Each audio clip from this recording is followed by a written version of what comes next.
there we go. Welcome back. Welcome back to Frightening Frauen. Welcome back to Recording in Progress. I wish you all could hear what we hear before it starts recording. I'll have to screen record just that part sometime so that they can hear it. Yeah, there's probably like a clip online we could find that's like the Zoom sound. Or we'll just make it our beginning thing in Yeah, recording in progress.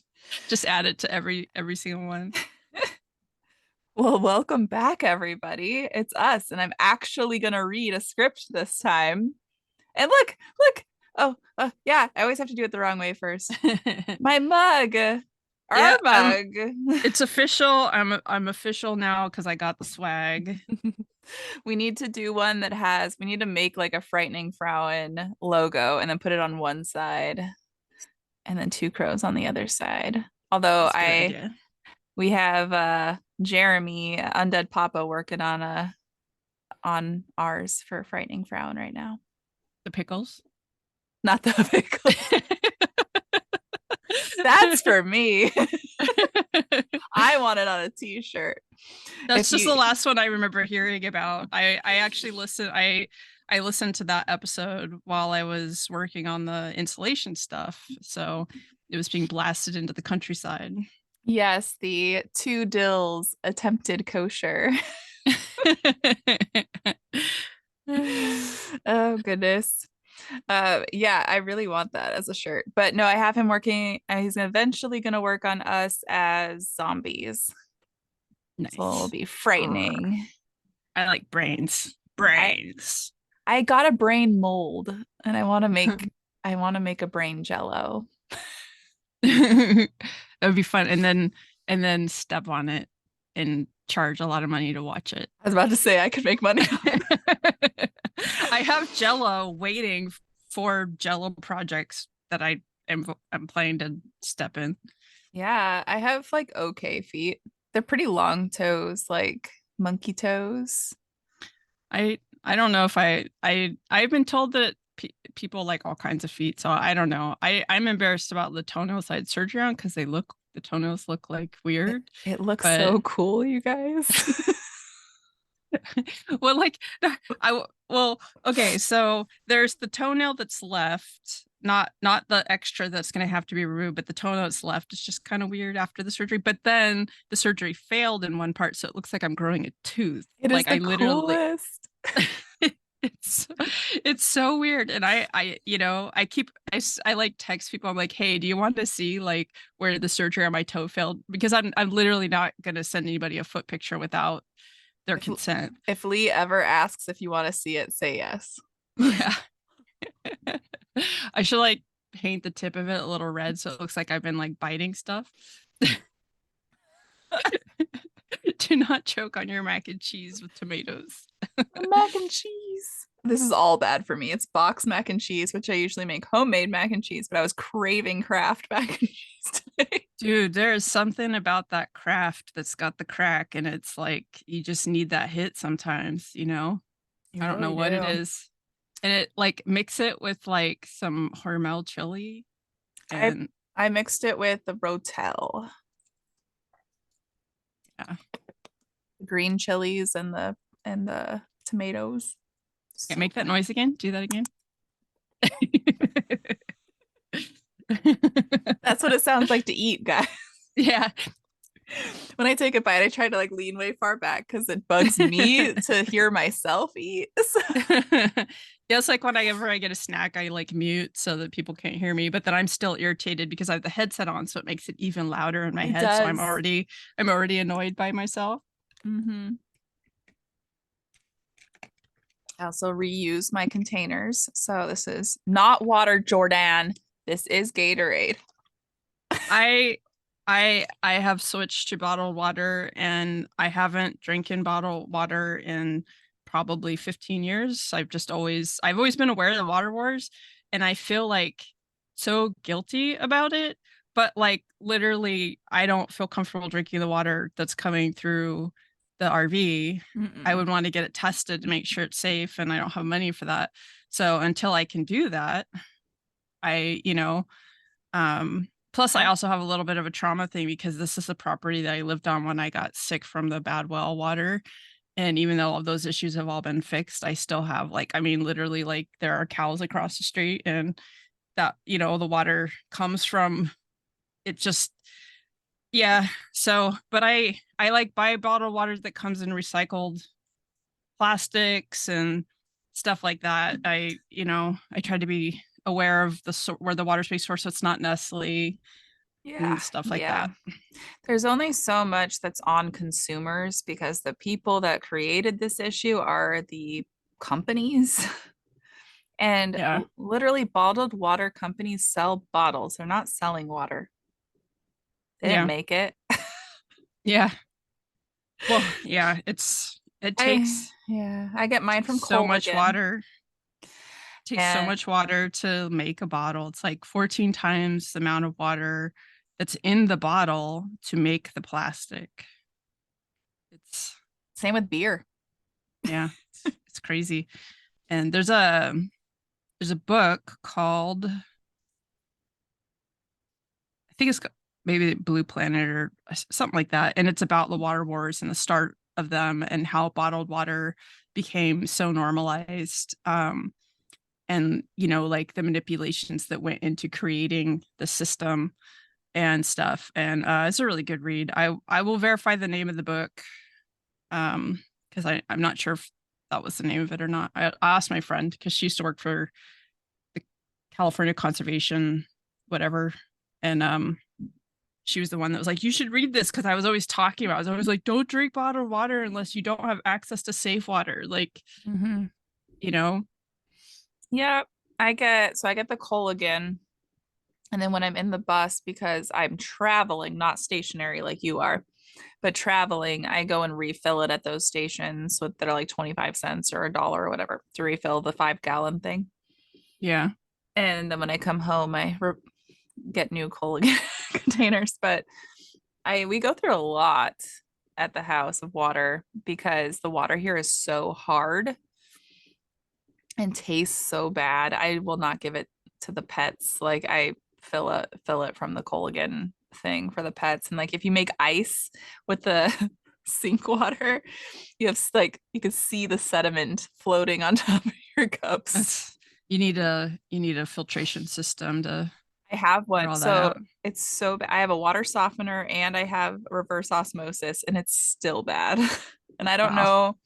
I Might don't be your know. pipes. That's what I'm thinking. So they replaced the pipes in the house, but I don't think they replaced them from the street to the house. So I think Yeah. those ones are really old because the house is built in 1910 and where the water's coming in is the same place it was coming in before they moved the house. So I think they just cut that down, but they didn't actually replace it. Yeah. And that's like if you have hard water, the over time the sediment, the iron, the calcium, whatever, it builds up on the inside of the pipes, Mhm. and makes the pipe like smaller diameter on the inside, but it allows space for like bacteria to grow, and then you get like the sediment issues and stuff like that. And it's, Yeah. a I lot of people think like just the source of the water, but it's like it's also like your pipes and stuff. Yeah, and then you can pay for your water. You have to pay like a $250 hookup fee, and then you have to pay extra for water that's less hard, but it's only 10 or 20% less hard. Yeah. So it's not even that much. And yeah, And it that's and it tastes silly. it tastes like salt. Like just straight salt. It's so gross. So even the soft water is not good. Yeah. Ay, ay, ay. What the heck? The little fruit fly over here trying to get my macaroni and cheese. It's like, oh yeah. They always come in when winter starts. Every single year. You get them in the beginning of summer and you get them at the very end of like fall. Yeah, the flies are like still really active because we keep having these warm days. And so every time I get in my car, a whole bunch of flies like swarm into my car, and then I'm like driving with the windows down. Get it, like get out! You're not even paying gas. God. And then they always fly away from wherever the window that you opened is. Yeah, there's like zoom, and I'm like, no, get out. And you live by all the cows, so you have a lot of flies over there. A lot of flies. Blech. Yeah, They Amos just Amos likes them. they just fertilized everything here. Yeah, we call it the Petaluma Roma because it's super. They do it all the time. It's the smell is year round here, and it's awful because I like whatever it is I'm allergic to. So like I go outside and I'm like sinuses and headache and sore throat. What do they And mix in with it? Because they shouldn't even have to mix anything with it. It should yeah, just I be don't like know, dirt and cow poop and water. right? You Like would why aren't they just use rabbit poop and cow poop and like compost? They don't need to like use all these weird synthetic fertilizers and shit. it's weird. And certain grains now, because of the way that they changed them, now need certain different chemical fertilizers that just make your food even more synthetic. Yeah, it's stupid. As I eat my macaroni and cheese. I hate synthetic food. Oh, oh. Get that mac and cheese in there. At least I can kind of swallow it without even chewing it. I, it is one of those foods that if you're too excited, you can like get through it way quicker than you meant to, and then you're like, oh, I didn't even taste it. Yeah. My other one that I randomly will really want is I want a grilled cheese sandwich with SpaghettiOs. I've never And had it. Like it's like in it or just to the side with no, it. like I dip my grilled cheese sandwich in my SpaghettiOs. Oh, I could totally see that because grilled cheese with tomato soup is really Mhm. good. So the spaghettios are also one of those weird grow up pork crack foods. Yeah, there's something in it. Yeah, MSG. There you go. Oh my goodness. Okay, I'm gonna be real with everybody. I put off doing this one because I really like this person and I'm doing a book club about this person. And I kept telling Lee, I was like, I feel like people are gonna think this is boring because it's just so much information and her life wasn't like super exciting, but she was incredible at the same time. She also did not like my favorite place in the world, which makes me a little sad. And I'll talk about it, why it's my favorite when she moves there. But when I was reading that, I got kind of sad because I was like, that's my favorite place I've ever been in the whole world. And she didn't like it. But today we're going to talk about Jane Austen, someone you actually probably know about, Lee. The name's familiar. I don't any details about her life. I don't think. You know, like Pride and Prejudice, Yeah. Regency. I was gonna order a Regency dress to do this one, and then I realized I'm poor. So Regency dress is like a style dress. yeah, they're pretty plain, but I'll pull one up for you.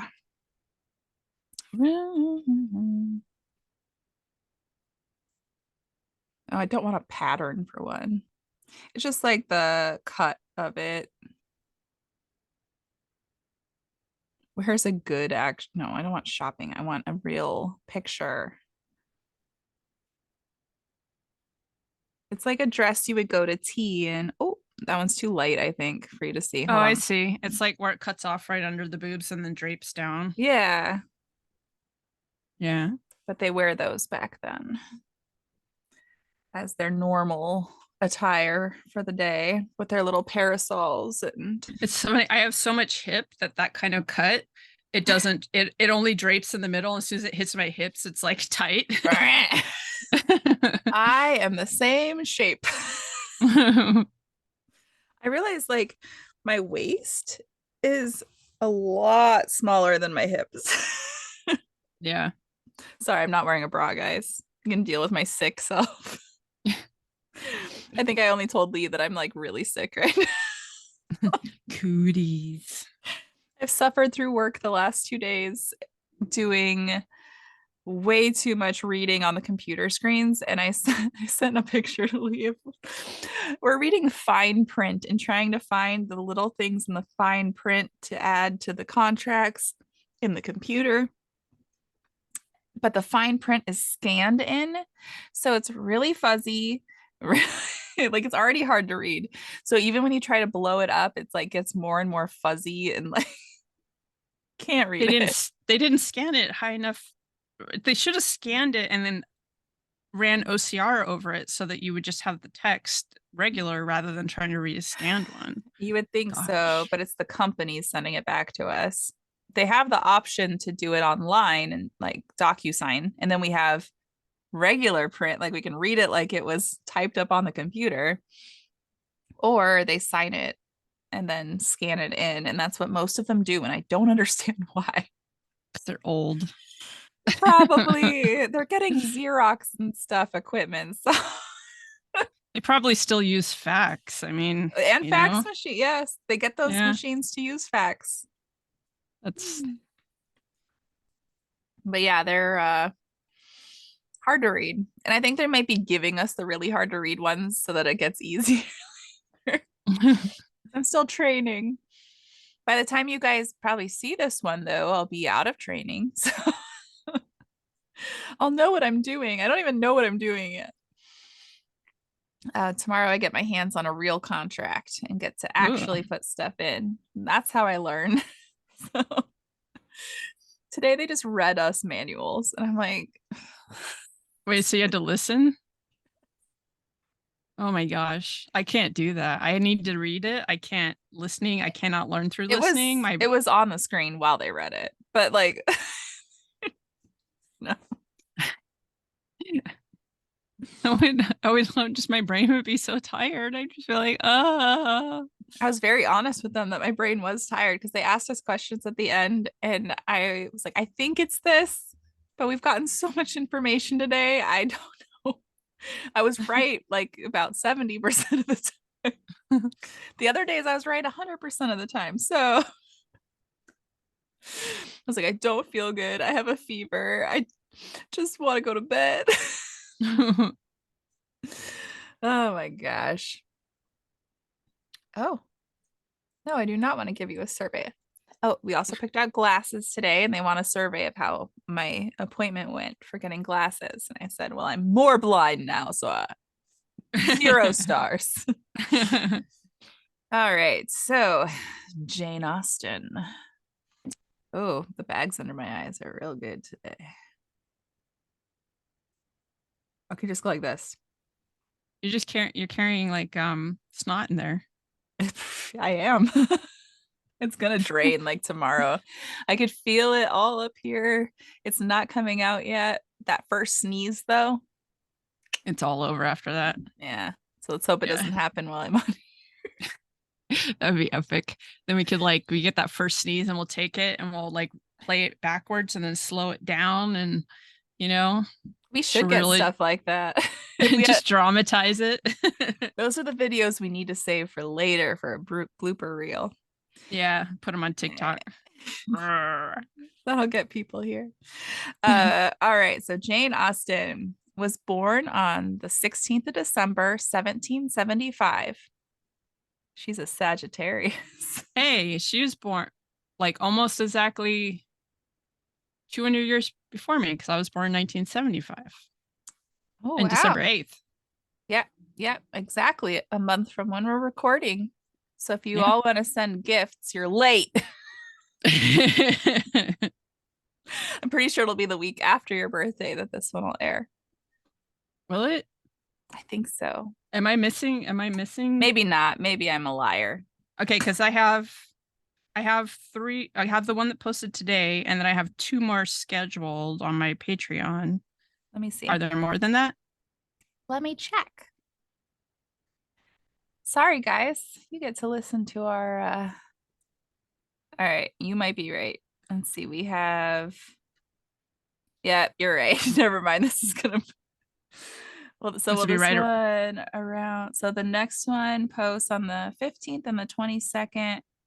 Yep. So never mind. You guys did not miss Lee's birthday. So you need to send a present now. I have I have copious wish lists because I organize everything. Yes. Yes. All the wish lists. Hmm. Lee likes ugly, cute things. As long as they're not alive. Okay, not alive. Correct. Do not send Lee pets. Yeah. And Lee also has a P.O. box. So if you want to send something not on a wish list, just it's is it on your website? Yeah, it's on my website. It's kind of everywhere. So let's all sing now. Happy birthday to Lee. Happy birthday to Lee. I'm so out of tune today. Happy birthday, dear Lee. Happy birthday to you. I'm all red. I'm like the person when people start singing you're in a restaurant, I'll get up and leave. So and I just realized I can't do that because I'm at home. So where am I gonna go? So I was just sitting here. I was like All right, so back to Jane and off of Lee. That's right. She was born in the village of Steventon in Hampshire. I Hampshire. like all the shires. Shire. She was one of 8 children of a clergyman. I didn't know they could have kids. As long as they're not Catholic priests, I think they can. They Okay. pastors, clergymen, stuff like that. Her father wrote of her arrival in a letter that her mother, and I quote, certainly expected to have been brought to bed a month ago. He added that the newborn infant was, quote unquote, a present plaything of Cassie and a future companion, and it grew up in a close knit family. That was a weird birth announcement, sir. This is a That plaything for her older sister. that is just a weird birth. Very dehumanized. Right? It's just a plaything. And really, back then, women were dehumanized. And that is what really fueled Jane later. Her father, George Austen, he was alive from 1731 to 1805, served as the rector of the Anglican parishes of Steventon and Deane, relating to or denoting the Church of England or any church in communion with it. It is not Catholicism, but they see themselves equal to it and see the reigning monarchy as the head of the church.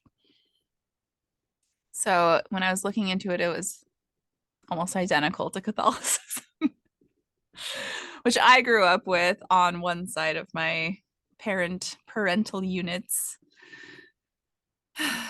and did not enjoy going to church there. It was Latin. That would be the only cool part is the Latin.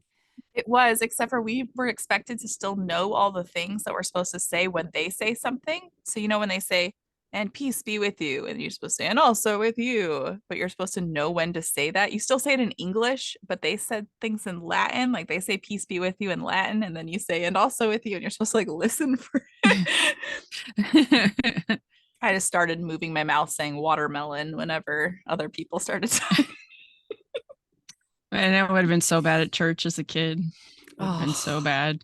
I was so anxious all the time. Like I didn't want to do things wrong. I didn't want to like do it the wrong way.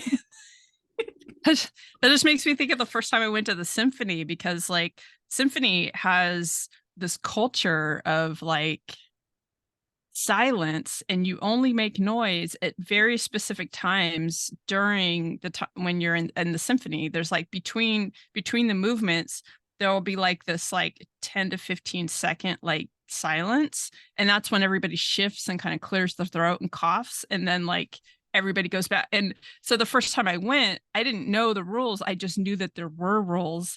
Mhm. It's the whole time being like and like absorbing like the behavior and the culture around the symphony, and that like the church kind of makes me think of that. which you're good at doing, but it's still uncomfortable. Yeah, the Uh, first time is never easy. After that, it's yeah. easier. When do you fart at a symphony? In between the movements. Yeah. When everybody can hear you. I have read articles about there being drama because of like noises people have made during symphony that were considered inappropriate. Because audiophiles want to get all those sounds and not you. Yeah. Huh. I'm scared to go to a symphony now. Yeah. Oh, it'd be amazing though. Like if somebody farted like during and it just like it bounced off the acoustics just right so that it became part of the music. That would be so cool. So what's the difference between like this a symphony and an orchestra? I think orchestra is just strings. Okay. Symphony has, I could be wrong, but I think I'd have to look it up, but my general association with that stuff is And the orchestra is rules. string. And then yeah, and then orchestra is also like I think they're not necessarily central to the performance. Like you can have them performing to a movie or whatever, and the symphony is the performance. I could be wrong on that, and that could just be my association, but Okay. I was just thinking about, I was like, I've been to the Trans-Siberian Orchestra and I've been to like plays that have an orchestra, but I've never yeah. been to a symphony. Well, when I went to the symphony, it was an orchestra that was performing too. It was the Okay. San Francisco blah blah. So symphony, it probably is just a spotlight on that performance that's going on instead of it Yeah, being, because like even the Trans-Siberian Orchestra, it you would think that would be a symphony. I think it depends on what they're maybe what they're. But they sing now at the Trans-Siberian Orchestra. They didn't always, I don't think. Here we go. It's the first. A symphony is an orchestra's large-scale musical composition, usually requiring 50 to 80 instruments. Symphonies refer to the music, not the musicians performing it.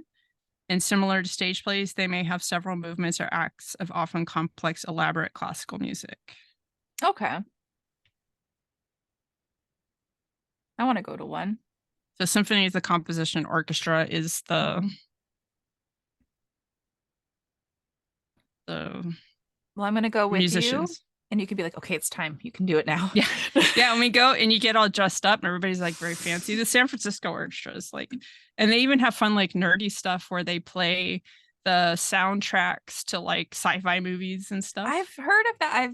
There was a Star Trek one and then there was a Star Wars one. Of course, Yeah. they did a Harry Potter one too. When we had tickets to go to, I think it was the Transformers one, like the original Transformers movie one. That is And then cool. COVID hit, so they refunded because it got canceled. But it was My, supposed to be like my son's birthday present. my band got to go to Disneyland and we played the music for the movies. So like they played, or it was like certain songs in the movies, but we played the music for them while the movies played around us. It was really cool. And That then was we got cool. to be in the band in the parade. Nice. That was when I was still first chair before they ruined my musical talent. Tried to make you read the music. Yes, it's Gosh. messed up. All right, where was I at? Not Catholicism. Um, oh gosh. The Reverend Austen came from an old and wealthy family of wool merchants. They did use a lot of wool back then. As each generation of eldest sons received inheritances, only the oldest ones. The wealth was divided, and George's branch of the family fell into poverty. He and his two sisters were orphaned as children and had to be taken in by relatives. In 1745, at the age of 15, George Austen's sister, Philadelphia, I'm sorry, that she's cream cheese. was apprenticed to a milliner in a Covent Garden. I had to look that up. I was gonna ask, what is that? A person who makes and sells women's hats. Oh, My aunt does this. She makes really pretty hats. She actually travels around with the Renaissance Festival selling them. They're really nice. They're all handmade. Uh, I will post a photo of my favorite one that I remember saying this now. I will find a photo of one of her hats and post it for you. I always look at hats when I go to those events. I'm always like, "Ooh," but they're Oh, too there's much for me. so much. Some of her hats are like $1,000. Yeah, and I'm not saying they're not worth it. I'm just No, saying no. that I'm not worth that much money. And she Like, puts a lot into that. Like they're really nice. She's been doing it for a long time. She has them for all different price yeah. ranges, but some of her really fancy ones with like feathers and buttons, and you'd like her hats. They're very eccentric. So is she. I love you. I'll post your link. I don't know if she has one, but at the age of 16, George entered St. John's College in Oxford, where he most likely met Cassandra Lee. Spelled Uh, like me, it is or spelled like you. oh yeah. She lived from 1739, or is that, oh no, were they married 1739 to 1827? No, that's a long time. I don't know. I put some dates in there. You guys can figure out what those are for. That I think that's her lifespan. She came from the prominent Lee family. I said, haha, Lee, you're prominent. I wrote the script like 3 months ago. Prominent. Oh goodness. Oh goodness. Okay. It's the orchestra break. Her father her father was rector at All Souls College, in Oxford, where she grew up among the gentry, people of good social position, specifically in the UK, the class of the people next below the nobility in position and birth. So Am I? the class right below the princess and princes. Her eldest brother, James, I had a hiccup, inherited a fortune and large estate from his great aunt Parrot, Parrot. with the only condition that he change his name to Lee Parrot instead of just Lee, to carry on the wealth in the name. Was it hyphens? Yes. Wow, wonder if Jane's religious and upbringing, dripping with misogyny, helped her write stories about independent women in that time. She began to write as a teenager. She would write stories, character references, and letters, many of which are still in existence today, but some of them are not. In 1783, Austen and her sister Cassandra, I mean, Cassandra, her what person who plays with her, were sent to Oxford to be educated by Mrs. Anne Cawley, who took them to Southampton later that year. That autumn, both girls were sent home after catching typhus, an infectious disease caused by rickets, characterized by a purple rash, headaches, fever, and usually delirium and oh my god, historically, not hysterically. Historically, Is rickets caused by low vitamin C? Or is what's that it? rickets or is that the pirate disease? Yeah, I don't know. What is that one? Scurvy. Scurvy, that yeah, that's different. I don't know what rickets is. I'm looking it up. It says it's infectious though. Oh, Uh it's a disease of children caused by vitamin D deficiency. oh, I That's what I rickets is. I wrote down here too.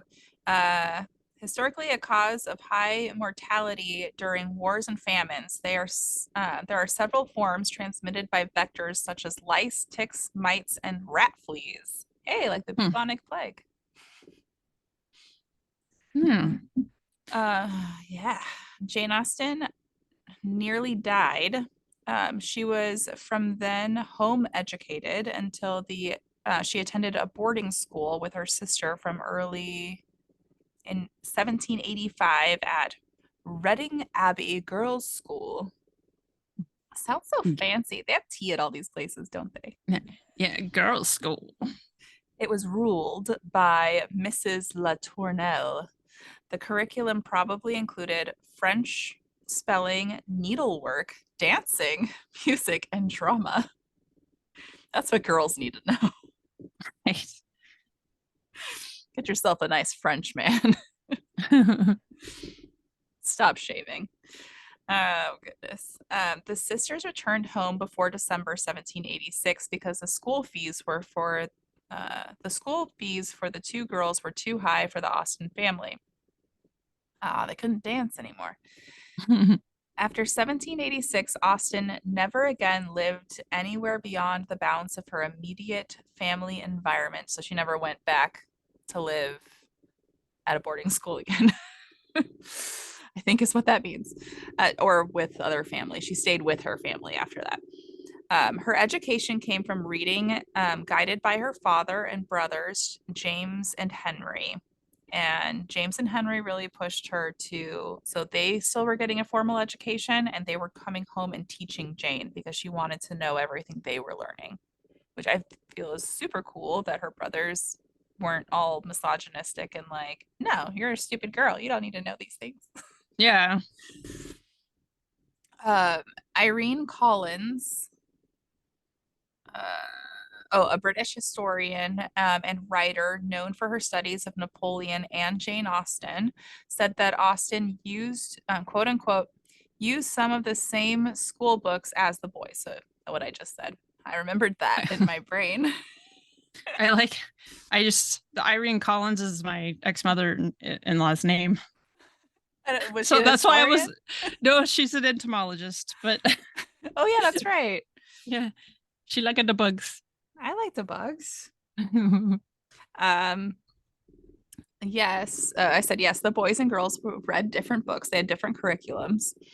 Austen apparently had unfettered access both to her father's library and that of a family friend, Warren Hastings, which is a cool name. Together, these collections amounted to a large and varied library.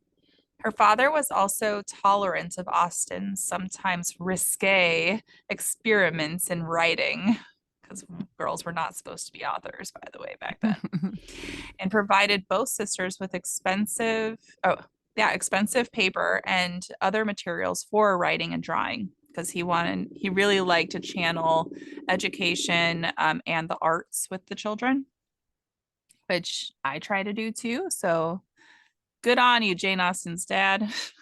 Yeah. Um, Private theater was an essential part of Austen's education. From her early childhood, the family and friends staged a series of plays in the rectory barn. This is a dream for me. I would love this so much. It's still true, even after, yeah, still true months later. I'd like that. Yep. Austen's eldest brother, James, wrote the prologues and the epilogues, and she probably joined in these activities with writing those. First as a spectator and later as a participant, she began writing in the plays. Most of the plays were comedies, which suggested how Austen's satirical gifts were cultivated. At the age of 12, she tried her hand at dramatic writing. She wrote 3 short plays during her teenage years, which I believe they're all still in existence today. So she really liked to make fun of the culture, so the misogyny, and wanted to push against it in a lot of her writings, whether it's her journals, her plays, or her books that she wrote. Um, I wonder if people could tell when her books got published that it was a woman writing it, even though she tried to hide that. um, from at least the time she was aged 11, Austen wrote poems and stories just for herself and her family. She would read them aloud and entertain guests with her writings. She exaggerated mundane details of her daily life and parodied common plot devices in stories full of anarchic fantasies of females in power. She would license illicit behavior and general high spirits, according to Janet Todd, containing work written between 1787 and 1793. Austen compiled fair copies of 29 early works into 3 bound notebooks. Her now referred to as the Juvenilia. She called the 3 notebooks Volume the First, Volume the Second, and Volume the Third. Very original. Very original, very creative. And they preserve 90,000 words she wrote during those years. The juvenilia are often, according to scholar Richard Jenkins, boisterous and anarchic. I think that's what she was going for. He compares them to the work of 18th century novelist Lawrence Sterne, a very well known author. Dove into his interesting life while researching this, and I might do another thing on him another day, but he's a dude, so.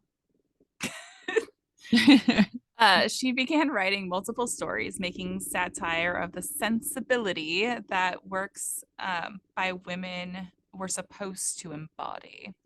Not long after writing Love and Friendship, a work her family and friends praised, Austen decided to write for profit to make stories her central effort. That is, to become a professional writer. When she was around 18 years old, Austen began to write longer, more sophisticated works. When Jane first became an aunt at 18 years old, she began writing a work in progress she continued to add to through her life. She dedicated it to Anna, her niece, and is has been called her Scraps, as well as a continuation of Juvenilia. I don't know why they called it her Scraps. Maybe it's because it was like short stories together. Maybe Yeah. it's not supposed to sound bad. But she was trying to break the stereotypical norm of womanhood and expectations in women. So she wrote this for her niece because she didn't want her niece to grow up thinking that she needed to just fall into the categories that society had for her, because it was very even theatrical in day-to-day life with going to court, because their family was prominent and her mom's side of the family was prominent and they were like nobility, so they would go to court and things like that back in that day. And it was very much like, you have to act this way, you have to do these things, you have to behave like a symphony orchestra. Symphostra. um she did not want her niece growing up to believe she was only created to be sold off to the highest bidder and be a wife and a mother. There is evidence Anna continued working on the works along with Jane through both of their lives. So, digging through the works, there was different handwriting. So, it looked like they would send letters back and forth to each other and compile it together into a work. I want my hands on that. Between between 1793 and 1795, aged 18 to 20, Austen wrote Lady Susan, a short epistolary epistolary novel, usually described as her most ambitious and sophisticated early work. It is unlike any of Austen's other works. Austen biographer Claire Tomlin described the novella's heroine as a sexual predator who uses her intelligence and charm to manipulate, betray, and abuse her lovers, friends, and family. And then I wrote, I need to reread this one because I did not see her as much of a predator, but as a woman using what men wanted to, instead of allowing them to take from her what they wanted. That's just me. Yeah. When Austen was 20, Tom Lafoy, a neighbor, visited Steventon from December 1795 to January 1796. He had just finished a university degree and was moving to London for training as a Barrister. I didn't look up what that was, I guess.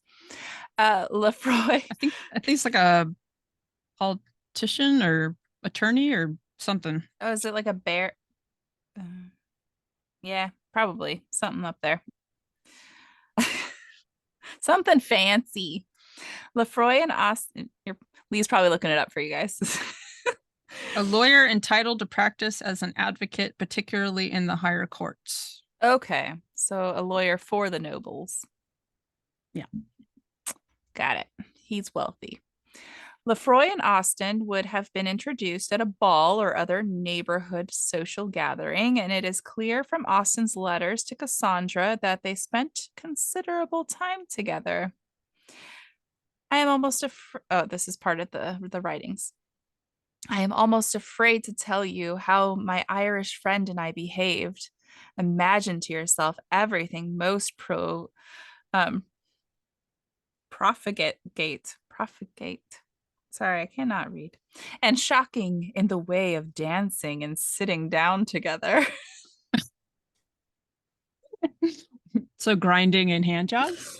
I bet she like showed a little bit of like Yeah. clavicle. Their hands like brushed. Like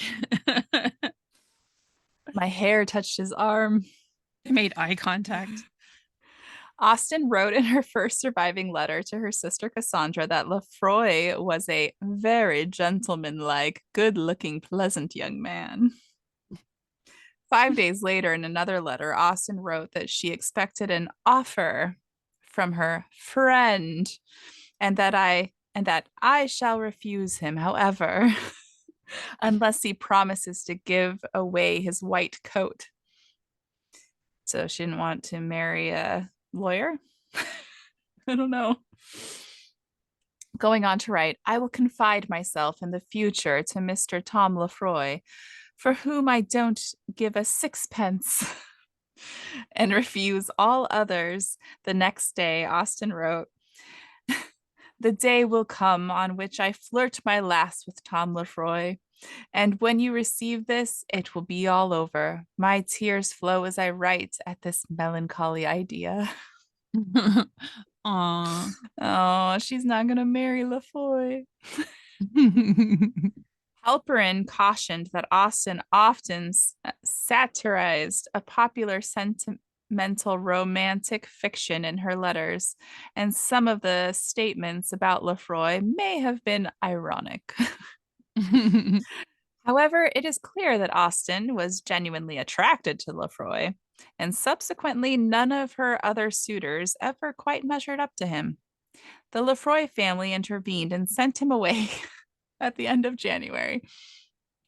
Marriage was impractical, as both Lefroy and Austen must have known.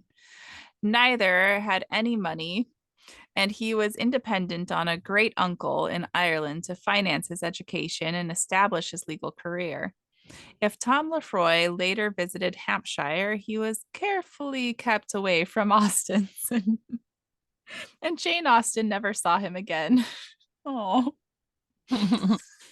In November 1798, Lefroy was still on Austen's mind as she wrote to her sister. She had tea with one of his relatives, wanted desperately to ask about him, but could not bring herself to raise the subject. Poor Jane. In 1801, the family moved to Bath, my favorite place in the whole world. I Why? love Bath. Okay, so I went to England on accident. And by accident, I mean my plane caught fire that was supposed to go to Italy. So we just said, it was me and my ex-husband, and we just said, take us anywhere in Europe. Where's the next plane going? So I went to England. And so we went on a tour that took us to Stonehenge and then down to a cathedral that was freaking beautiful. And then to Bath. And we had like 3 hours in Bath, which was not long enough. But as soon as you walk in there, all the buildings are made of the same material, but they're very elaborate, very beautiful, like sandstone color. I don't know what the material is, but It's so cool though. So the all the buildings have these bricked up window looking things in them too, because back in like the 17 or 1800s, the lord over that land made a window tax. So if you had over a certain number of windows, you had to pay an extra tax to him. So they bricked up their windows. But there's like cobblestone streets. There's not like cars driving around or anything. It's like very walkable. And then there's the Roman baths there as well. I didn't actually go see the baths, but I walked down the street and it smells like it's like a sweet smell, but it's not overwhelming. It was like almost like waffle cones. And there's a lot of gelato places. But you walk down the street and there's all these street musicians, like at least the day I was there, like perfectly apart that like while you're walking through, like you'll hear one really loud and then off in the distance you hear another one, then you get closer to the next one. There's like street artists. It was just beautiful. And everything just looked gorgeous. And let me see. I could probably pull up a picture of Bath for you. Bath, England. And it still has like the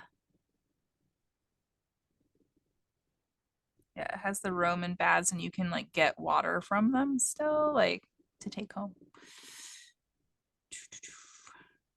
You won't be able to see these. I don't know why you'd want to. I have water that touched That's the from stones of this Bath. historical. And it's like green. It's like autographs. I don't like. None of that makes any sense to If me. it's like a letter to you, it's different than just like signing it. But whatever. I'm gonna autograph everything I send you now. Okay. just and then I'll write Virgo.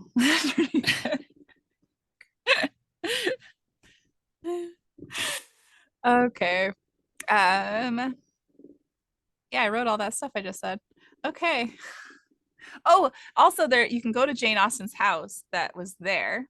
And I did not know she hated it at the time, but Jane Austen's house that she lived in Bath is still there, and it's a museum now. And I went there and I got to take my picture with Mr. Bingley, and all of their name tags were like characters from Jane Austen books. It was very cute. It was very adorable. Okay, I can skip all that because I just said all that. After the death of Jane's father in 1805, Jane, her sister Cassandra, and her mother moved several times, eventually settling in Chawton near Steventon. While retirement and travel were good for the elder Austens, Jane Austen was shocked to be told she was moving 50 miles, 80 kilometers away from the only home she had known. This is why she hated going to Bath, by the way, because she'd always lived there with her family, and then her dad dies, and her mom wants to pick up and move, probably because she couldn't afford to live there anymore, or like she had other opportunities somewhere else. But um, Jane was not pleased. She was sentimental and established where she grew up, and this was not in the future she had dreamed of. She became less creative and stopped her work on her novels. Yeah, she started some and then didn't finish them. So there's some unfinished works from that time because she just wasn't inspired.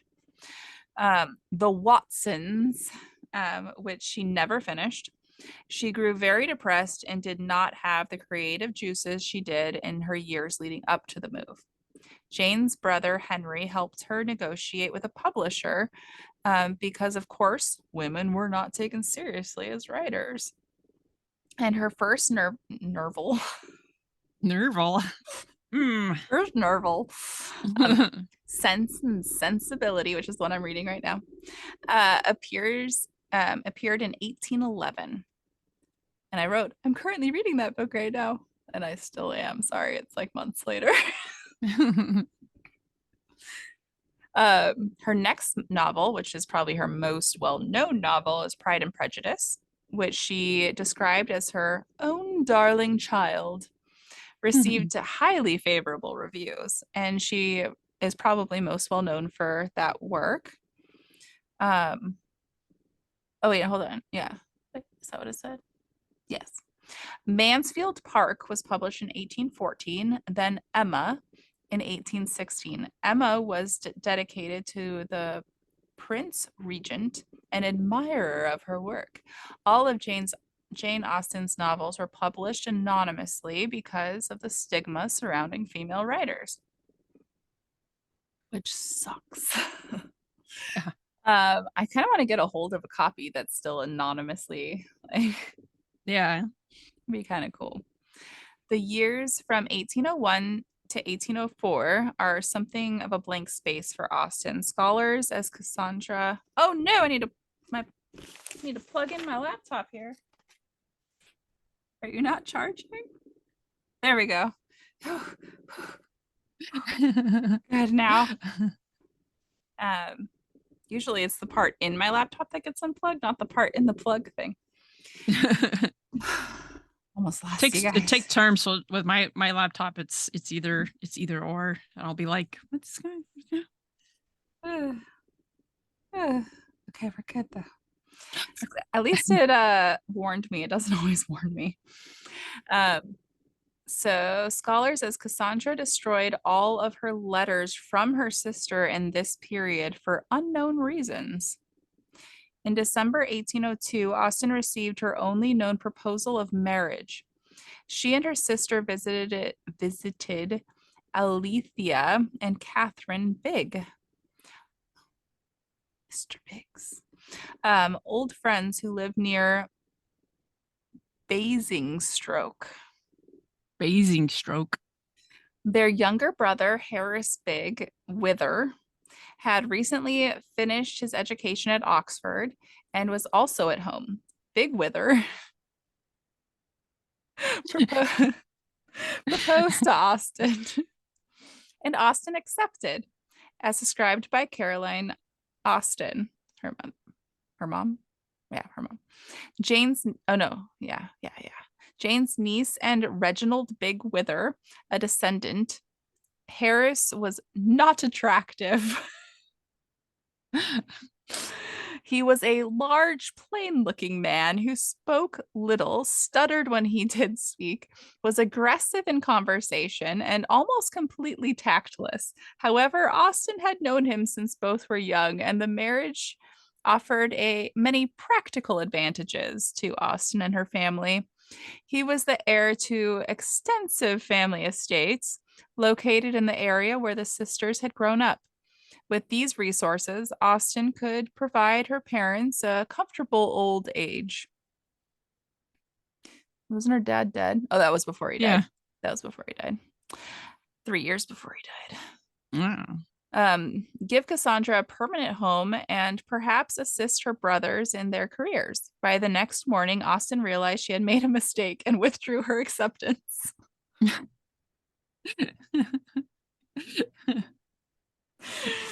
Oh, Jane, I love you. Um,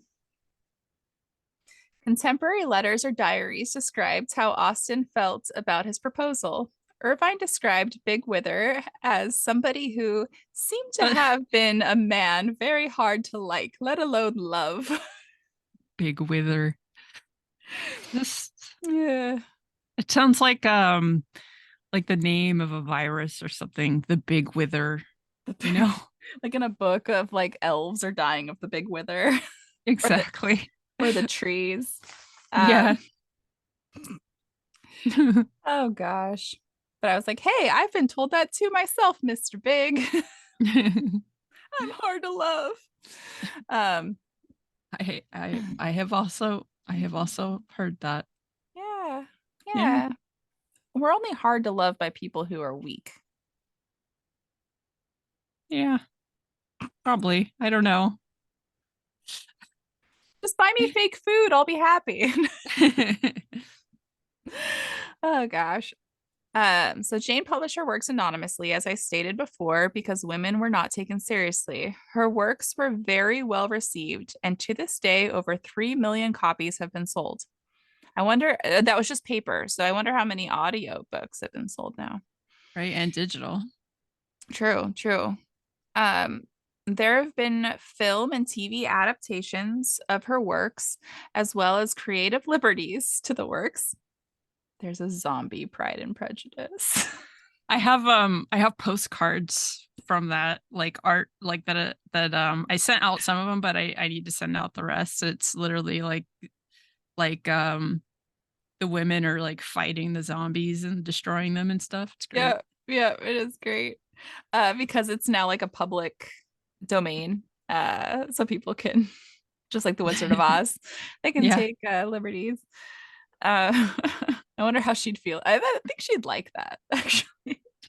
She likes the theatrics. Uh, she is one of the most well-known authors throughout history. In 1816, Jane began to suffer from ill health, probably due to Addison's disease, also called adrenal insufficiency. Um, it's an uncommon illness that occurs when the body doesn't make enough of certain hormones. In Addison's disease, the adrenal glands make too much cortisol and often too little of another hormone, aldosterone. She traveled to Winchester to receive treatment and died there on the 18th of July, 1817. Two more novels, Persuasion and Northanger Abbey, were published post humorously, and final novel was left incomplete, The Watsons, which you can also get. But I found her fascinating. Yeah, like she bucked the system that she lived in like successfully, you know, was able to make commentary, write stories and get them out there in a way that's still, Mhm. you know, it's still like relevant to our culture now. It really Um is. And I like bet if you could go she, back in time and tell her, "Hey, you know, these books you wrote, one, Mhm. you're going to be credited for them in the future, Yes. and two, you're going to be, you know, people are going to be retelling the way that they do Shakespeare stuff." Like, Hmm. you know, she probably would have gotten a kick out of that.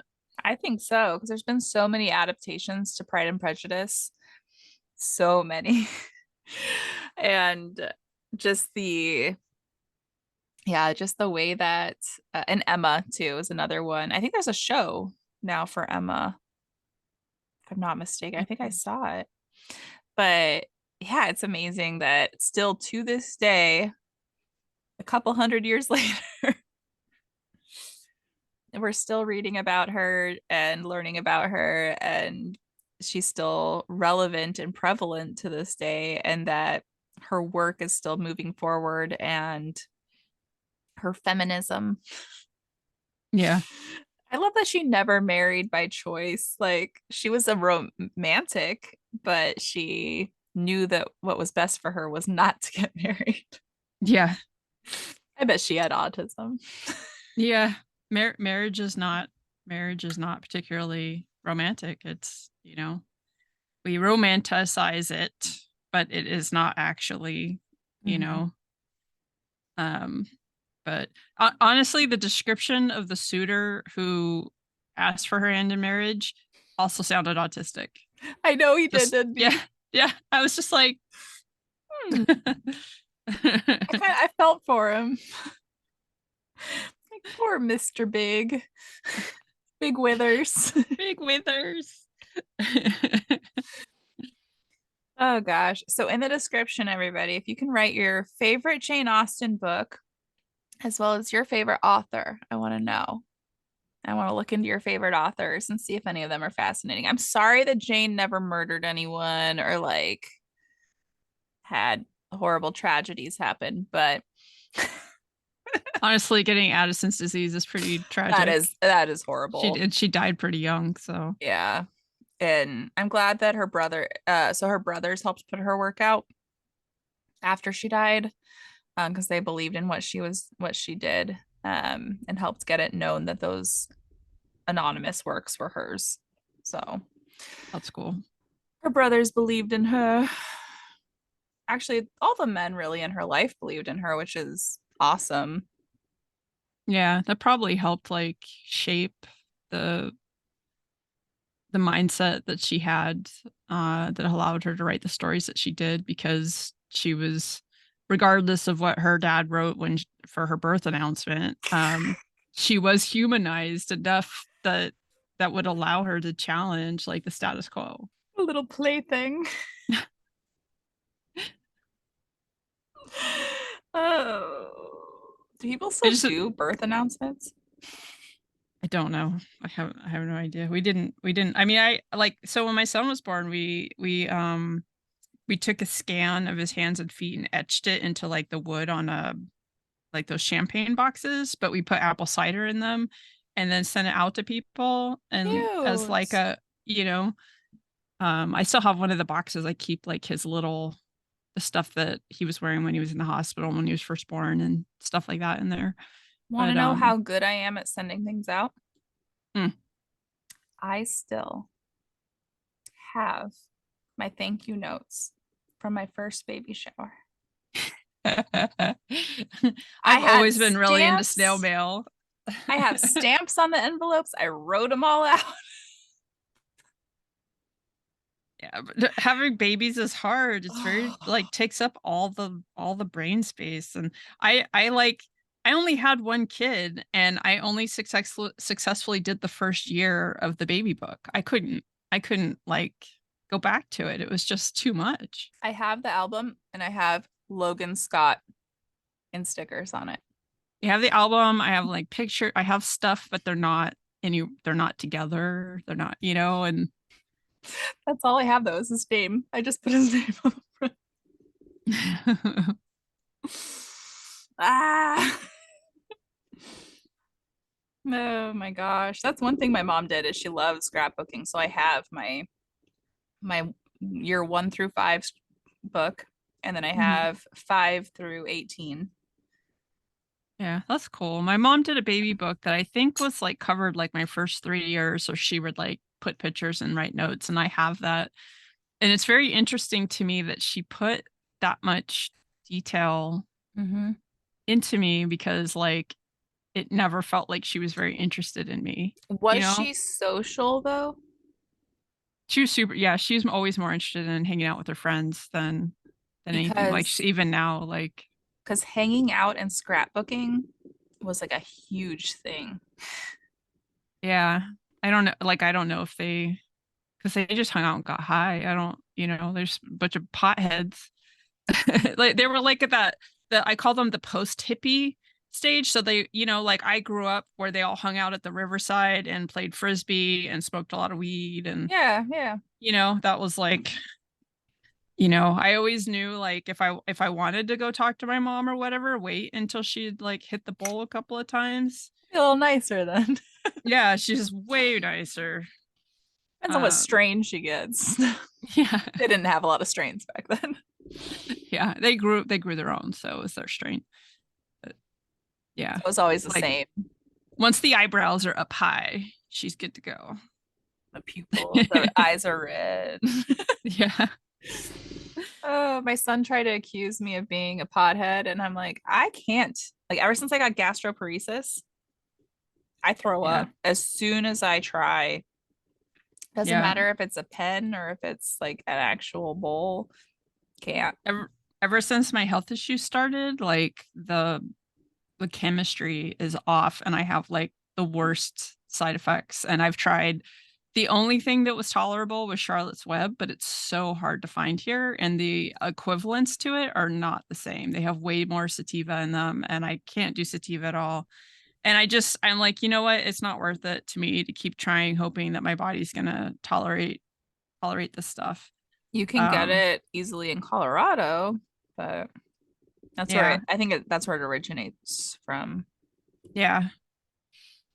And But but yeah, I just there's nothing like my body doesn't tolerate alcohol, it doesn't tolerate weed, and yeah.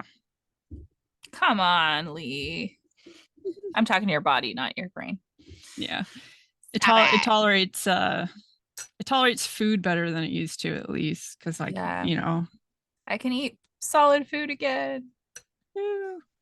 There's yeah. been like now I have like flare ups where it's just a day or two, but I always get scared it's gonna happen again because that was a 3.5 months. I couldn't really eat solid food. Yeah. Yeah, it was like 4 years for me. And then and it was when I started to get better, it was slow and I would I would relapse for a week or two, and I haven't had a relapse in like 2 years. I have bad days where my nausea is really bad and I can tell the food's sitting longer. Mhm. But if I respect my energy levels and I don't overdo it, it tends not to be as bad. Like, like I've been really flared up this week. And so I've been like super nauseous and Yeah. stuff I'm eating doesn't sit well. But it's just like if I moderate and I'm really careful, then it tends to be okay. Also, the mast cell meds help a lot. There's some inner relationship with the gastroparesis and the mast cell stuff. Like, I don't know if it inflames the nerve or whatever, but yeah. I think it does. I think so because on all of the mast cell groups I'm in, almost all of them have gastroparesis when, especially like when there's a flare up of the MCAS. Yeah. So it's or they have symptoms like it, even if they don't actually have gastroparesis. But it Yeah. seems very common with EDS and mast cell. I mean, those two are common together too, but Yeah. um, what was I gonna say? I was gonna say something. My brain decided it didn't want to anymore. So, whoosh. Oof. Oh, but I got a call from my doctor today. He said that with the what I was describing, that I felt like when the shot was working, that I most likely have an issue in my back as well. So I have an MRI next Friday on my back on my lunch break. Woo! Fun. And then I'm just gonna stay up there and record with you up there. So I'll have a different background that day because we have a guest we're recording with That's on the the 17th 17th. at 3:30 your time. Yeah, we have a therapist. Ooh. And we Oh might have yeah, a I put guest on Sunday too for a short little episode after we record. okay. Um, that we might put out before the other episodes. So you guys all know you might have already heard that one. It's a project going on right now for it's like a visual display of a tragedy going on right now that they're trying to get objects for, and I won't say more, even though you guys probably already heard it. um, Depending on when she wants me to put it out, but I want to get the word out there, and I think it would be a fun project to be involved in because it's free. You just mail something to them, but it's not Okay. asking for money or anything. Yeah. Any other business we got? Do we have any fun stories? I don't know. I don't know if I do either. I've been saving stories, but I for my podcast, but I tend to save like stuff that I find interesting. I watched Blue Eyed Samurai, How and was that? it's cool. It's very like it has like Pixar vibes because Oh, it's got the silly sidekick and all that.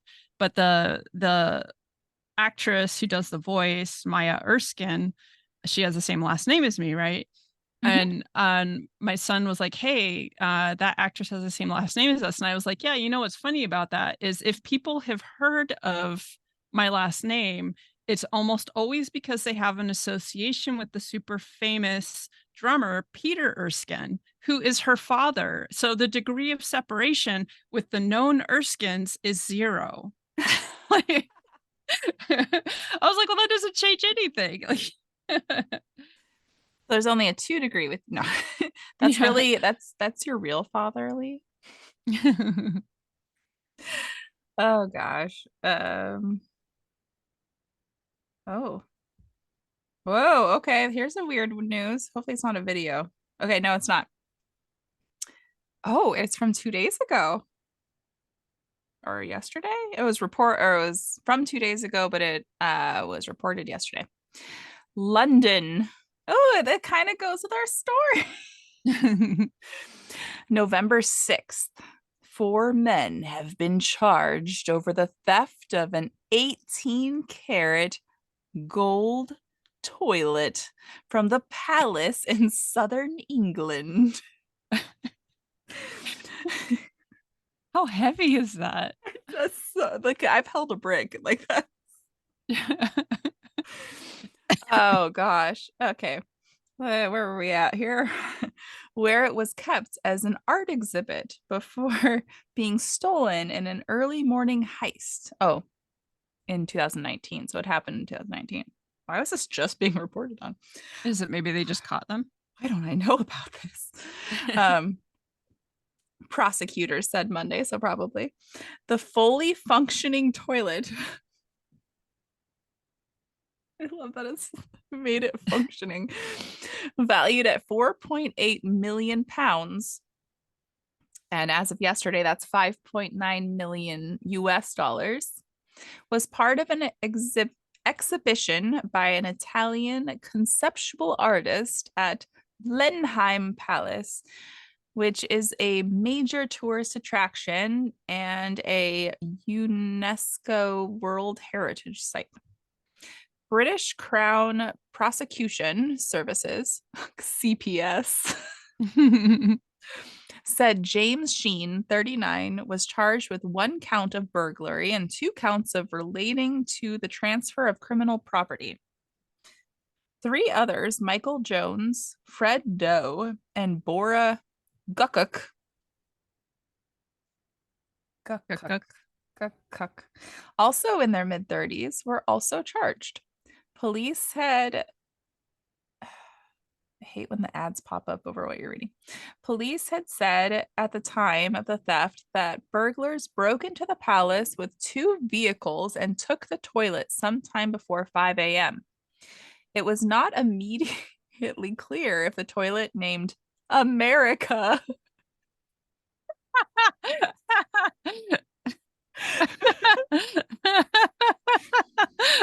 has, What?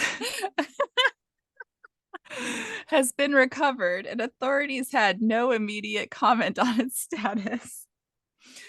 Blenheim Palace, the birthplace and ancestral home of British wartime leader Winston Churchill, had said in 2019 it was saddened by the loss of the toilet, which had also been on display previously at New York's Guggenheim Museum. The 4 men will appear in court November 28th. Oh, I'm going to keep you updated on it. Oh gosh. Yep, that's I'm going to set an alarm. Look into toilet on November 28th. November 28th is a Tuesday. Look into gold toilet. I'm not going to know what this means. And that makes it even better.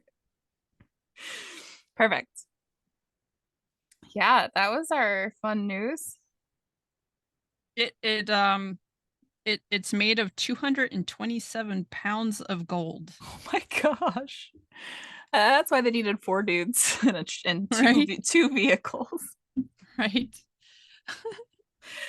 It didn't say if they recovered the toilet. Yeah.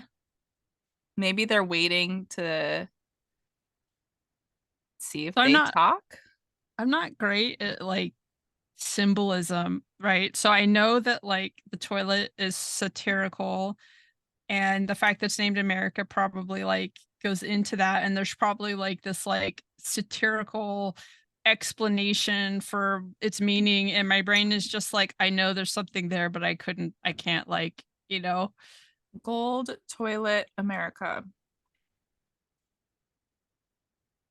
Meaning. See if it says anything. Okay, so this article is before 2019, so it should have Italian artist, I'm not saying that name. Bold, irreverent work skewers social complacencies and something about cultural icons. On the occasion of his 2011-2012 retrospective of the Guggenheim, which featured virtually every work he had ever made suspended from the oculus of the rotunda. Okay, I want to know about the toilet though. Okay, here we go. 5 years later, he returned from his self-imposed exile with a new ongoing project at the museum for America. Catalan replaced the toilet in his restroom with a fully functional replica cast in 18 karat gold, making available to the public an extravagant luxury product seemingly intended for the 1%. Its participatory nature, in which viewers are invited to make use of the fixture. They were using it at the individually and privately allows for an experience of unprecedented intimacy with a work of art. Catalan's toilet offers a wink to the excess of the art market, but also evokes the American dream of opportunity for all its utility, ultimately reminding us of the inescapable physical realities of our shared humanity. It's interesting. That's totally different than what's on the wiki, which of course is just as like If y'all want to random. see it, there it is. Yeah. I like how the toilet paper thing next to it's just like a cheap metal toilet paper holder like you'd see in any public bathroom. And so is the floor and the walls and everything. It's just like just the toilet is as I burp in your guys' ears. Just the toilet's gold. The rest of it's just like a normal public restroom. So weird. Ah, ah, interesting. Yeah.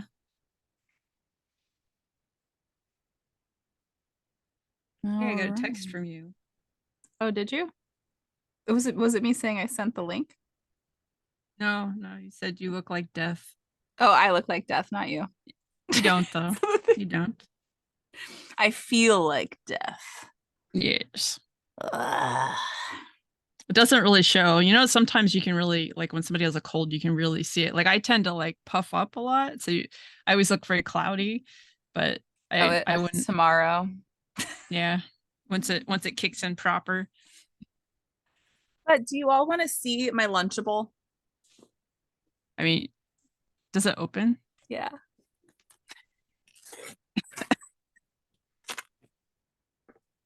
You put the cracker and the cheese and the ham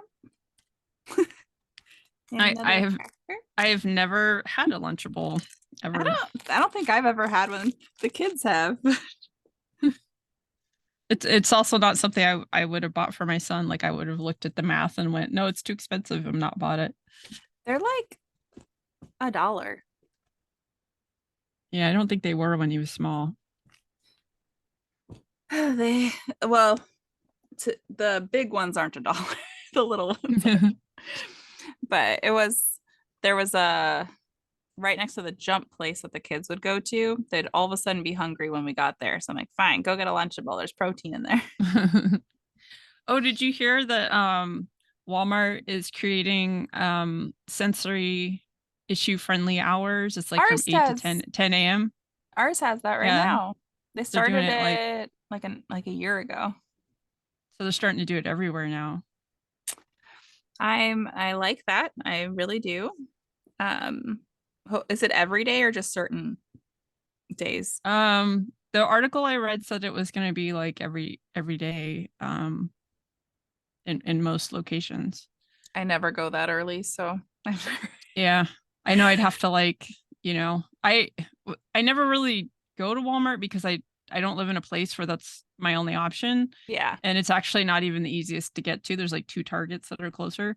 But back in the day, Walmart was in the area I'm at now was one of the only options and they were open 24 hours. So I would go at 2 in the morning Yeah. because there's nobody there and it was great. I loved going really late when it was open 24 hours here because same, that was when they're stocking everything, but no one was there. So it Mm-hmm. was worth it to them to be open because they could get everything stocked while there wasn't a bunch of people. Um, Now they're only open to like 9 or 10.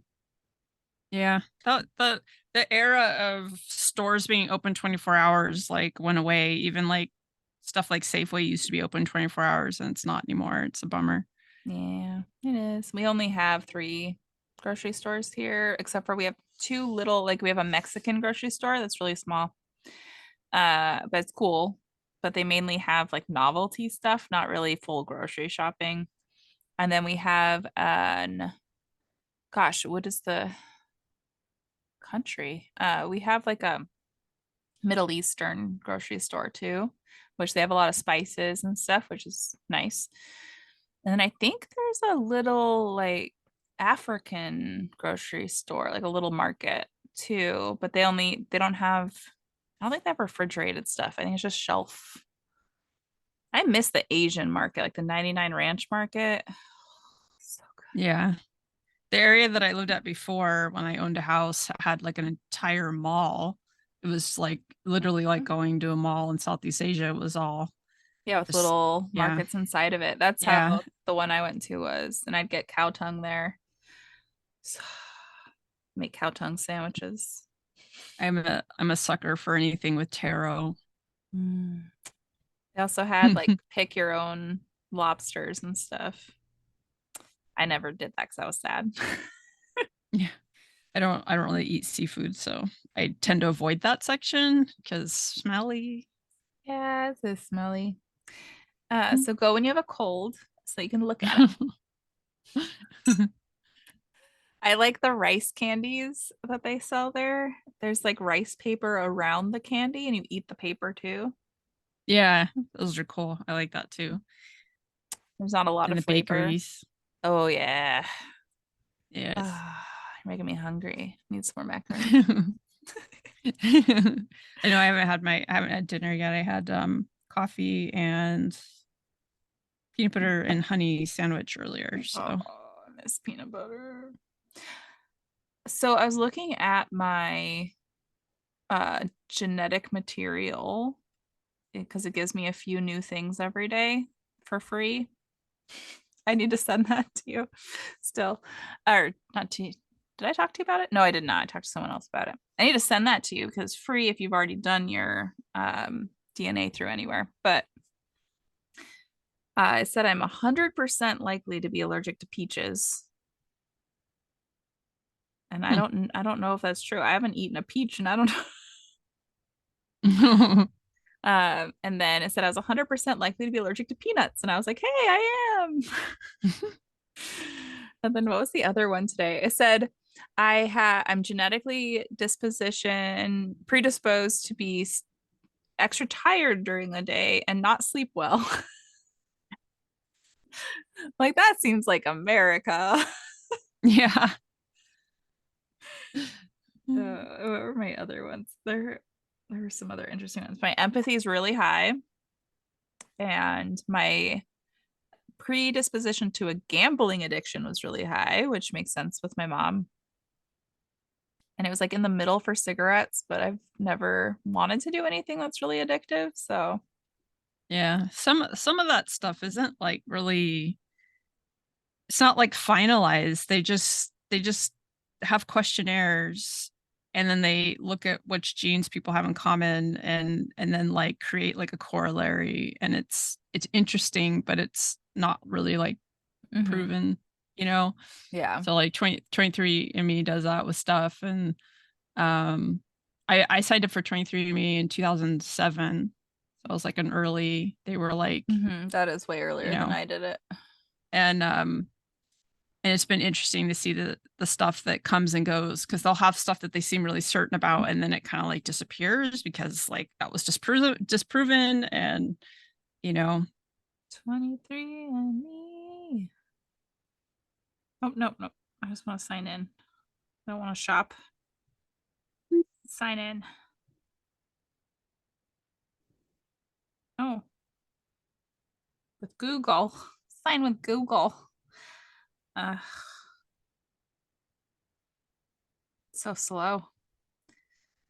So yeah, if you all have weird things on your DNA test, let us.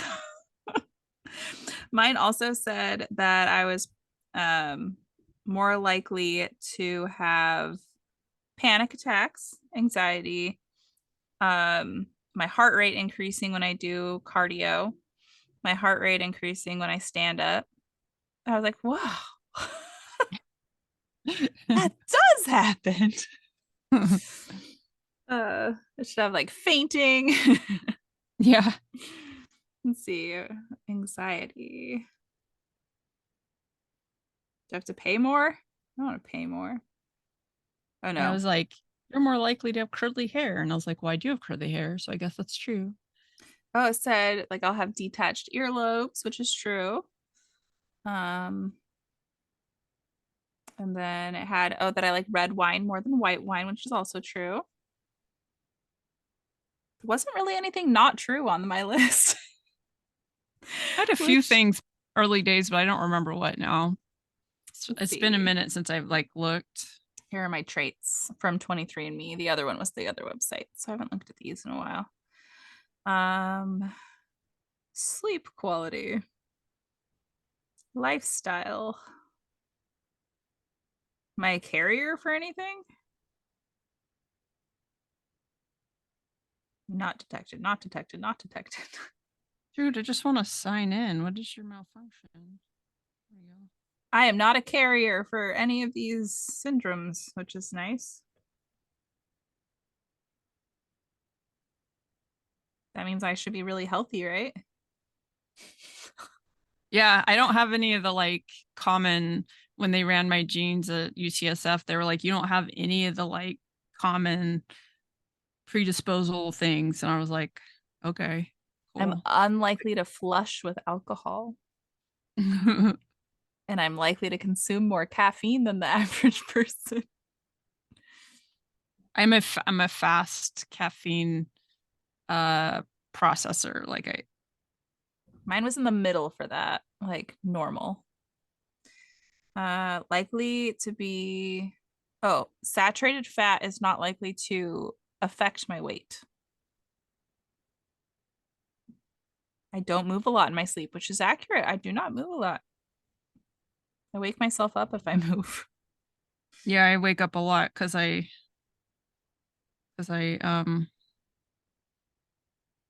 move a lot in my sleep. Let's see my heart health.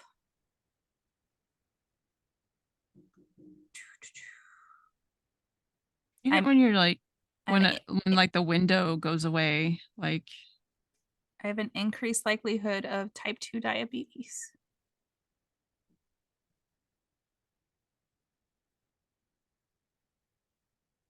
If I want more, I need to join 23andMe Plus.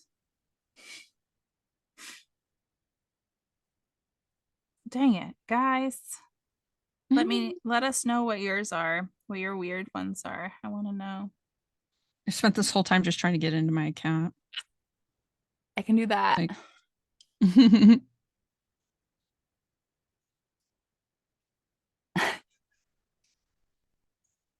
my tongue's all white from having coffee. I'm like, don't look at my Mine's tongue. white from having macaroni and cheese.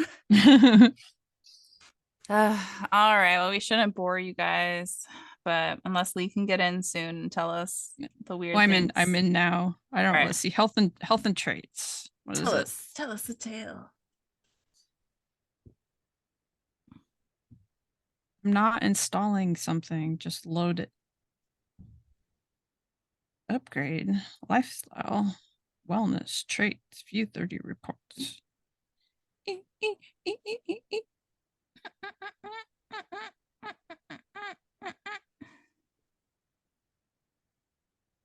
Why is it so slow? 61% chance I do not have dimples. That's true. 87% chance you do not have a cleft chin. That's also true. 66% chance you've never had dandruff. Not true. I But have dandruff. I'm pretty sure it's the mast cell. As soon as I switched to the shampoo I'm using now, I stopped having symptoms. 86% chance you have detached earlobes. I don't actually know. I think they're detached, but I think it's very mild. Like, Yeah, I think I'd call yours attached though. yeah. Mine are pretty detached there. 90% chance you have wet, sticky earwax. That is also true. I have wet sticky earwax too in here, and it's true. And 52% chance of blue eyes, but I have like gray eyes. I have a 50 Uh, 50 chance for dandruff. 72% chance that you have that you do not have freckles, which is true. I don't have freckles. Ooh, this one's wrong. It says my ring finger is longer than my pointer finger, but it's only Oh, wait, longer on one hand. I have different length fingers on each hand. me too. Oh, you do too. Are some people's the same? I guess so. Uh, See, this one changed. It used to say that I had a high chance of curly hair, but now it says I have 34% chance of slightly wavy hair, Mine says straight or um, wavy, but mine's pretty curly. and 16% chance curls, but I have curls. Like it doesn't show right now because I wear a hat that flattens it, but when it gets longer, just the longer it gets, the curlier it gets. Um, it says I have light hair. It's all 99% chance you do not have red hair. Like I think I was a bald baby, yeah. and I am Six likely to have motion sickness, so that is true. 60% chance you have stretch marks and then some.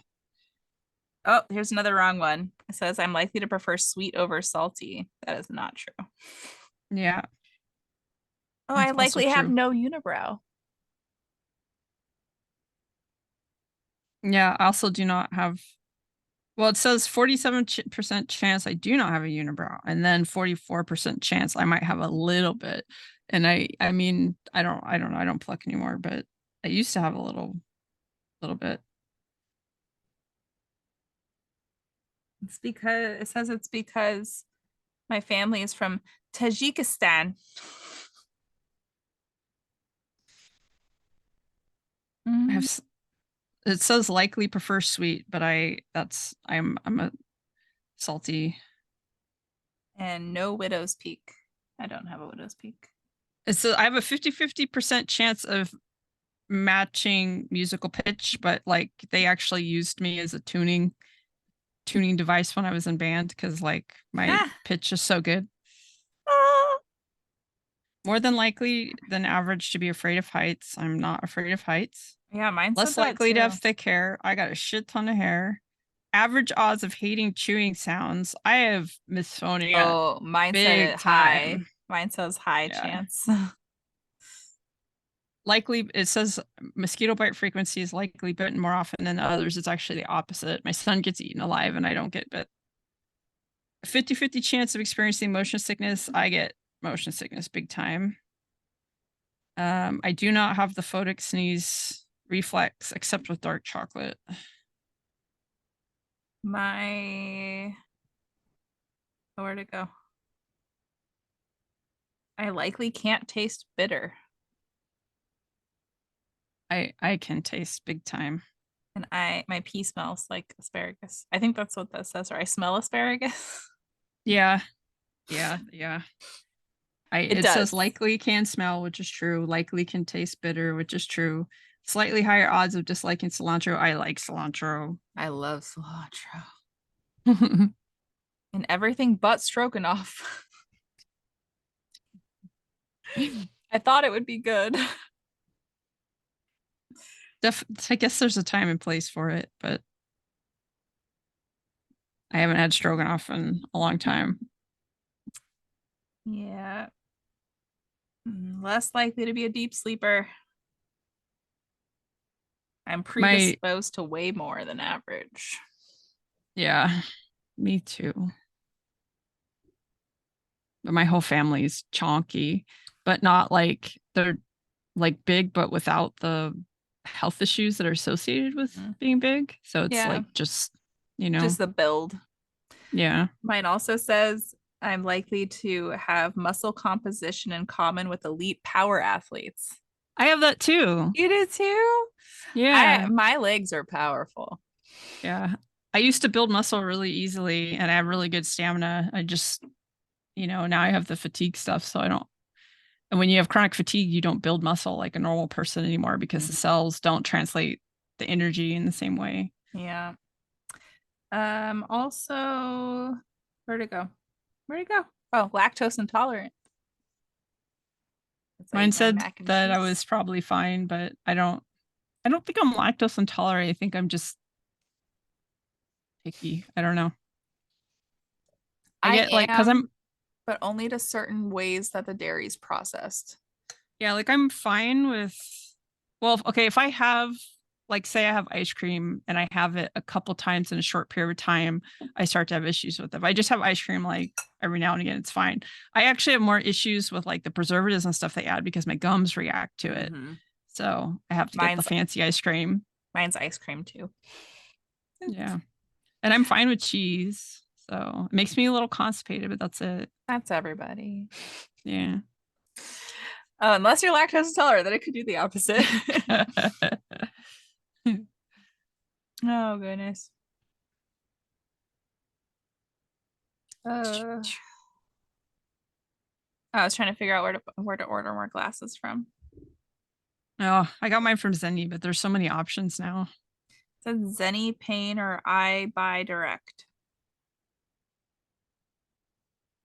But my new glasses are so cute. They had the same ones in purple and green, but I got the green. I feel like they'll go well with my clothing that I already have Yeah. because I In your wear eyes. and my eyeball, one of them. Yeah. Oh yeah, it said I'm likely to have blue or green eyes. Like try both. Uh, even though you have in what was it, centralized heterochromia, Yeah. which I alerted to too. Yeah. I didn't know there was a word for it. I knew I had the yellow in there, but I didn't know there was a word for it. It's pretty cool. Just saying. Yeah. It's pretty common in the area I live. So I grew up thinking it was pretty normal. And then like once I moved out of the area, I stopped seeing it as much. And I was like, okay. You guys just have boring eyes. Because I people would be like, haven't. do you have gold in your eyes? How so? I've never seen that before. I'm like, really? Like, okay. It was in the water. There's just Uh, a lot of descendants of like Irish and Scottish people here, like a lot. yeah, that's true. If it's a concentration of similar genes, that would make sense. One more thing for the comments, everybody. What cults would you want me to cover? Because I have a new segment that's going to be once a month coming out where I talk about a different cult. I came up with this last week. But once a month for the two crows, I'll be talking about a different cult. I want to hear about a cult that is like women empowering other women and they go too far. Ooh, well, there's a lot of those too. I can think of one that would sue me if I talked about her because she's still in existence. And I'll just say Blue Duck. We'll call her Blue Duck. Her name's Teal Swan. Oh. I think I can say her name. Don't sue me. Actually, you can't for just saying that. So I can use your name. Oh gosh. All right. Well, we should let them go since it's been 2 hours. And I should probably sleep off my cold. I have some NyQuil over here. Yeah, hopefully you feel better tomorrow and not worse. Yeah, I'm gonna try. I don't know what I'm gonna try. I have an ice pack. Wonder if I put that on my face and a heating pad on my back, it'll pull the. I don't know. That's for headaches. Yeah, it could, do some like sinus massage. Antihistamines can help with the initial stages of like True. sinus activity. Um, I have some hydroxyzine. yeah. I haven't had a cold in a long time. I've only had like one. Well, I had the cold that got me the chronic fatigue syndrome because I never got better in 2014. And then I got a cold in 2018. And it was like a mild cold.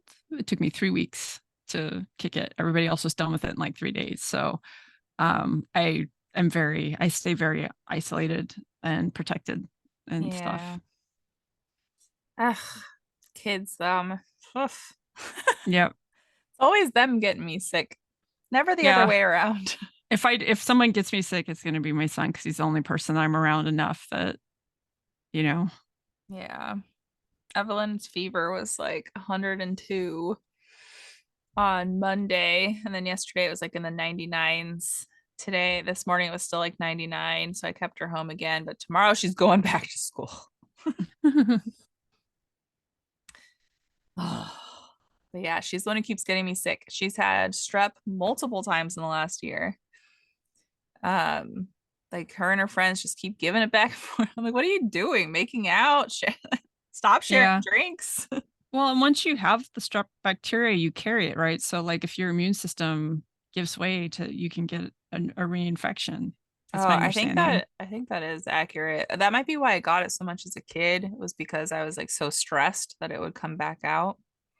Yeah, I'm like, I've never had it, and I'm like terrified of it because the antibiotics that treated, I'm allergic to them. So, like, that would be. I had a friend who he was having such severe reinfections that he had to get his tonsils removed when he was like 40, which is really, painful when you're older because it got to the point that he had to get a air tube because he couldn't breathe. Um Try to chew away from the from the yeah. microphone. You made somebody really happy with that big bite right there. If anyone wants to ever order us like some food and we'll eat it while we're recording for you. It's true. We could totally plan our meals together and have dinner together. Been wanting to do like the like meal boxes again. I used to do them, but Yeah. Sometimes I get them from Imperfect. I get a couple, like I can't really afford to do it all the time, but I'll get a couple just for like my really tired days. mhm. Um and I've looked at the services and stuff. I just can't afford it. Yeah, I used to do it and it was affordable. Like, it was less than groceries to do it because the kids just wanted to eat peanut butter and jelly sandwiches anyway. So Joe and I would get the, I don't think I've ever said his name on here. My ex-husband that I liked, Nate, his name is Joe. um, so we used to get these meal boxes and in Portland, and it was really nice because it was like 3 days a week. Like we get 3 meals a week, and it was fun to cook together. It was like our thing we did together. It's Yeah. kind of like date night. Yeah. I should look into it, just see if there's any like affordable options where I could control. The one thing that I've noticed is a lot of them don't have like a no allium option. And Mm, that's like, that's a big one for me. true. I could ask on some of the MCAS groups that I'm in if any of them know of a meal program like that that has no allium. Or if Yeah. you all know, you can comment. It's a hard ask. People are very like emotionally attached to their allium. Yeah, especially pickle makers. Yeah. I made pickles with it, and you use a lot when you're making pickles to make them crunchy. Hmm. That sucks. I'm sorry. Yep. I know I'm I a, love garlic too, and I just can't. I just can't. and onions. Yeah, I don't like onions, so that was never a loss for me, but garlic I like love. Mm. And it's garlic, onions, shallots, chives, Oh, I like green shallots. onions, like the list. It's a long list. There's no substitute either for that. Well, I like when I make like pasta sauces and stuff, I use radishes, which works nice. You get some of Oh. the texture and you get a kick from it. And it doesn't taste like radishes once they're cooked in. Hmm. And I mean, I have never had anybody have any of the sauces and dishes I've made be like, well, this needs more garlic. Like they're usually like, I'll be like, there's no allium in it, and then they're really surprised that it has so much flavor because I think we tend to associate those things as having flavor, but like there's, like I cook with a lot of smoked paprika and turmeric and stuff like that. And That makes sense. Okay, I yeah. guess there are alternatives. I stand corrected. I'm not a big garlic person though. I'm more of an onion person. Like my onion salt. I love like one of my favorite things when I couldn't eat onions, so but I could eat garlic with a little bit of pain was like pepperoni pizza with garlic. That was like so good. The like cloves of garlic. Yeah. Oh, Yeah. there's a pizza place that I just you probably have it there. Pizza mod pizza. Yeah. And I'll get like just the cloves of garlic on the ah. Yeah, I like their pizzas. If I get food from there, I get like a pizza and then I get a salad and then I eat either the salad or the pizza. Like it depends. I'll eat one or the other and then the other one's for the next day. Mm-hmm. Oh, so good. Both salad, yeah, they're good. Yeah. They used to be 7.77. Now they're more expensive. Yeah. They're like pizzas are, I don't know, like 14, $15 or something. It's crazy. Our economy. Yep. All right. Well, we will let you guys go. Thank you for coming to Frightening Frauen. I have been your host and hostesses,